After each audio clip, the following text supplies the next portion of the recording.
So what I've got here is a Russula, or a brittlegill. Brittlegill is its common name. And you can see, if we get the exposure a bit better, you see they've always got white gills. They've got a chunky white stem. They come in all sorts of colours: reds, yellows, greens, purples, browny kind of purples like this. They're very hard to identify and to pin down an exact variation, but they all, or with one exception, they all have brittle gills. So you can see there, if I'm pushing the gills, they're breaking. They snap very easily. The stems all snap, and they're very granular.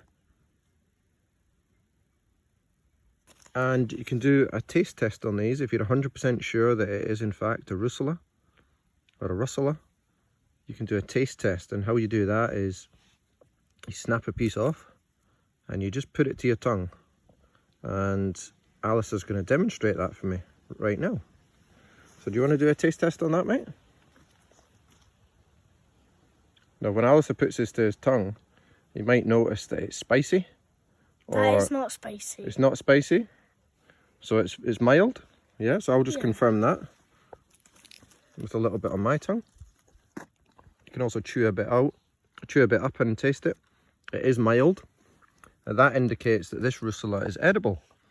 If it's spicy or it burns, it is pretty much like a chili when you put it on. If you get, especially if you get one of the red ones, they can be sickeners or beechwood sickeners.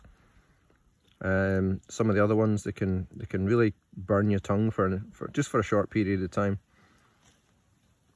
and that would indicate that it's going to cause you gastric upset. Another way of IDing these is by seeing how much the cuticle peels. You can see the skins come off, and you can peel it. And I'm no expert on Russulas at all. It daunts me. But the amount that this peels on the cap, on the surface from the margin, the cap margin here to the centre, that can be used to pin down exactly what variation this is as well. It's an absolute minefield trying to ID these, but it's always amazing finding them. They're so beautiful, especially when it's you come into the forest and it's a sea of reds and yellows and purples. Absolutely beautiful. Russulas, brittlegills.